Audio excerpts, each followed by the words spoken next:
ఇది తెలంగాణ ప్రభుత్వం విడుదల చేసిన ప్రజాపాలన దరఖాస్తు అప్లికేషన్ ఫారం. కాంగ్రెస్ ప్రభుత్వం అమలు చేస్తున్న 6 గ్యారెంటీల లబ్ధిని పొందేందుకు ఈ అప్లికేషన్ ఫారంలో అడిగిన అన్ని వివరాలను కరెక్ట్ గా నింపాల్సి ఉంటుంది. ప్రజాపాలన దరఖాస్తులను ఎలా నింపాలో ఈ వీడియోలో చూద్దాం. ఈ దరఖాస్తు సంఖ్యను ప్రభుత్వం వారు చూసుకుంటారు. మీరు దీంట్లో ఏం రాయకండి. కుటుంబ వివరాల కింద మీరు కొన్ని వివరాలు రాయాల్సి ఉంటుంది. ఇక్కడ మీ పూర్తి పేరు రాయండి. ఇక్కడ ఇంటి యజమాని స్త్రీ అయితే స్త్రీ అని టిక్ చేయండి, పురుషుడైతే పురుషుడి దగ్గర టిక్ చేయండి, ఇతరులైతే ఇతరుల దగ్గర టిక్ చేయండి. మీరు ఏ సామాజిక వర్గానికి చెందినవారో ఇక్కడ టిక్ చేయండి. ఎస్సీ అయితే ఎస్సీ దగ్గర, ఎస్టీ అయితే ఎస్టీ దగ్గర, బీసీ అయితే బీసీ దగ్గర, మైనార్టీ అయితే మైనార్టీ దగ్గర టిక్ చేయండి. ఎస్సీ ఎస్టీ బీసీ మైనార్టీ కాని వారు ఇతరుల దగ్గర టిక్ చేయండి. ఇక్కడ వారి పుట్టిన తేదీ, పుట్టిన నెల, సంవత్సరం వరుసగా ఇవ్వండి. 12 అంకెల ఆధార్ కార్డ్ నెంబర్ ఇందులో ఫిల్ చేయండి. ఇక్కడ రేషన్ కార్డ్ నెంబర్ రాయండి. ఇక్కడ మీ మొబైల్ నెంబర్ రాయండి. వృత్తి దగ్గర మీరు చేసే వృత్తిని రాయండి. ఇక్కడ మీ కుటుంబ సభ్యుల పేర్లు, వారి వివరాలు తెలపాలి. ఇక్కడ పేరు, అతను గాని ఆమె గాని మీకేమవుతారో, తల్లి అయితే తల్లి అని, భార్య అయితే భార్య అని, కొడుకు అయితే కొడుకు అని, కూతురు అయితే కూతురు అని నింపండి. వారు స్త్రీ అయితే స్త్రీ అని, మగవారైతే పురుషుడని. ఇక్కడ వారి పుట్టిన తేదీ, పుట్టిన నెల, సంవత్సరం వరుసగా ఇవ్వండి. ఇక్కడ వారి ఆధార్ కార్డ్ నెంబర్ రాయండి. ఇలా మీ ఇంట్లో ఎంతమంది ఉంటే అంతమంది పేర్లు రాయండి. ఇక్కడ ఇక 2వ పేజీలో ఏం రాయాలో చూద్దాం. 10వ నెంబర్ దగ్గర మీ చిరునామా రాయండి. ఆధార్ కార్డులో ఉన్నట్లు మీ ఇంటి నెంబర్ ఇక్కడ రాయండి. మీ గ్రామం లేదా మున్సిపాలిటీ ఇక్కడ రాయండి. ఇక్కడ మీ వార్డ్ నెంబర్ రాయండి. ఇక్కడ మీ మండలం పేరు, తర్వాత మీ జిల్లా పేరు ఇక్కడ రాయండి. ఇప్పుడు అభయస్థం గ్యారంటీల సెక్షన్ కొందాం. గ్యారంటీల పథకాలు లబ్ధి పొందేందుకు మీరు ఏం చేయాలి, మీరు ఏ వివరాలు ఇక్కడ రాయాల్సి ఉంటుందనేది చూద్దాం. ఇక్కడ కావలసిన పథకాల లబ్ధి కొరకు మీరు టిక్ మార్క్ చేయాల్సి ఉంటుంది. మహాలక్ష్మి పథకంలో భాగంగా ఇక్కడ 2 పథకాలు ఉన్నాయి. మొదటిది ప్రతి నెల 2500 ఆర్థిక సాయం పొందేందుకు ఇక టిక్ మార్క్ పెట్టండి. ఇక రెండోది 500 రూపాయలకు గ్యాస్ సిలిండర్ పొందేందుకు ఇక టిక్ మార్క్ పెట్టండి. 500 రూపాయలకు గ్యాస్ సిలిండర్ సంబంధించి మీరు కొన్ని వివరాలు నింపాల్సి ఉంటుంది. మొదట ఇక్కడ మీ గ్యాస్ కనెక్షన్ నెంబర్ రాయండి. ఇక్కడేమో మీకు గ్యాస్ సరఫరా చేస్తున్న కంపెనీ పేరు రాయండి. మీరు సంవత్సరానికి ఎన్ని గ్యాస్ సిలిండర్లు వాడతారో ఆ సంఖ్యని ఇక్కడ రాయండి. రైతు భరోసా పథకం కింద లబ్ధి పొందేందుకు ఇక్కడ కొన్ని వివరాలు ఇవ్వాలి. రైతులు ప్రతి ఏటా ఎకరానికి 15,000 రూపాయలు పొందేందుకు ఇక్కడ వివరాలు ఇవ్వాల్సి ఉంటుంది. మీరు రైతు అయితే ఇక్కడ టిక్ మార్క్ పెట్టండి. ఒకవేళ మీరు కౌలు రైతు అయితే ఇక్కడ టిక్ మార్క్ పెట్టండి. ఇక్కడ మీ పట్టాదారు పుస్తక నెంబర్లు రాయండి. మీరు సాగు చేస్తున్న భూమి వివరాలు అంటే సర్వే నెంబరు, విస్తీర్ణం అలాంటి వివరాలన్నీ ఇక్కడ రాయండి.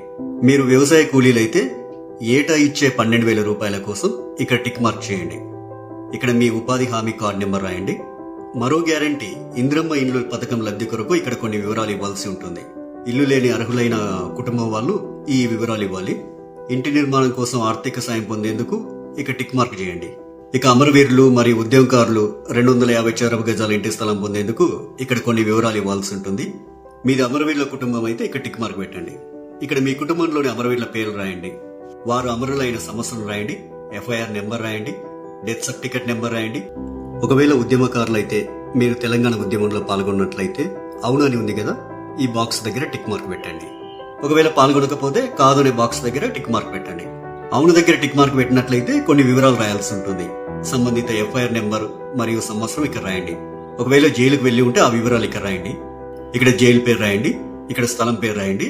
ఇక్కడ మీరు అనుభవించిన శిక్షా కాలం అంటే ఎన్ని రోజులు, ఎంత కాలం అనేది ఇక్కడ రాయండి. తరువాత గృహజ్యోతి పథకం. గృహజ్యోతి పథకం కింద ప్రతి కుటుంబానికి 200 యూనిట్ల కరెంటు ఫ్రీగా ఇస్తుంది కాంగ్రెస్ ప్రభుత్వం. ప్రతి నెల దాదాపు మీరు ఎన్ని యూనిట్ల కరెంటు వాడతారో ఆ వివరాలు ఇక్కడ ఇవ్వాల్సి ఉంటుంది. 100 యూనిట్ల వరకు వినియోగిస్తే ఇక్కడ టిక్ చేయండి. 100 నుండి 200 యూనిట్ల వరకు వినియోగిస్తే ఇక్కడ టిక్ మార్క్ చేయండి. 200 యూనిట్ల కంటే ఎక్కువగా ఉపయోగిస్తే ఇక్కడ టిక్ చేయండి. మీ మీటర్ నెంబర్ను ఇందులో రాయండి. చేయూత పథకం. ప్రతి నెల చేయూత పథకం కింద వృద్ధులకు 4,000 రూపాయలు, దివ్యాంగులకు 6,000 రూపాయలు ప్రభుత్వం ఇస్తుంది. మిమ్మల్ని దివ్యాంగులుగా గుర్తిస్తూ ప్రభుత్వం మీకు ఇచ్చిన సదరం సర్టిఫికేట్ నెంబర్ ఇక్కడ రాయండి. మిగతా వారు వృద్ధులైతే ఇక్కడ, గీతా కార్మికులైతే ఇక్కడ, డయాలిసిస్ బాధితులైతే ఇక్కడ, బీడీ కార్మికుల జీవన భృతి పొందే వాళ్ళైతే ఇక్కడ, ఒంటరి మహిళ జీవన భృతి పొందాలనుకునే వారు ఇక్కడ, వితంతు పెన్షన్ కోసం ఇక్కడ టిక్ మార్క్ చేయండి. చేనేత కార్మికులైతే ఇక్కడ టిక్ మార్క్ చేయండి. ఎయిడ్స్ వ్యాధిగ్రస్తులైతే ఇక్కడ టిక్ మార్క్ చేయండి. పైలేరియా బాధితులు ఇక్కడ టిక్ మార్క్ చేయండి. బీడీ టేకేదర్ జీవన భృతి వాళ్ళు ఇక్కడ టిక్ మార్క్ చేయండి. ఈ అప్లికేషన్ ఫామ్ కు మీ ఆధార్ కార్డ్ జిరాక్స్, తెల్ల రేషన్ కార్డ్ జిరాక్స్ కాపీని జత చేయాల్సి ఉంటుంది. ఇక్కడ మీ సంతకం, ఇక్కడ మీరు అప్లికేషన్ ఇచ్చిన తేదీ రాయండి. మీ ఊర్లో ప్రజాపాలన సదస్సులు పెట్టినప్పుడు ఈ అప్లికేషన్ ఫామ్ తీసుకెళ్లి వారికి ఇవ్వాలి. ఇక చివరిగా ప్రజాపాలన దరఖాస్తు రసీదు ఉంటుంది. ఇందులో మీ నుంచి దరఖాస్తు తీసుకునే అధికారి కొన్ని వివరాలు రాసిస్తారు. ఈ రసీదులో అధికారి దరఖాస్తు సంఖ్య రాస్తారు. అభయస్వన్ గ్యారెంటీలకు సంబంధించి టిక్ మార్క్ చేస్తారు. తదితర వివరాలన్నీ కూడా రాస్తారు. చివరగా అధికారి తన సంతకం చేసి మీకు రసీదునిస్తారు.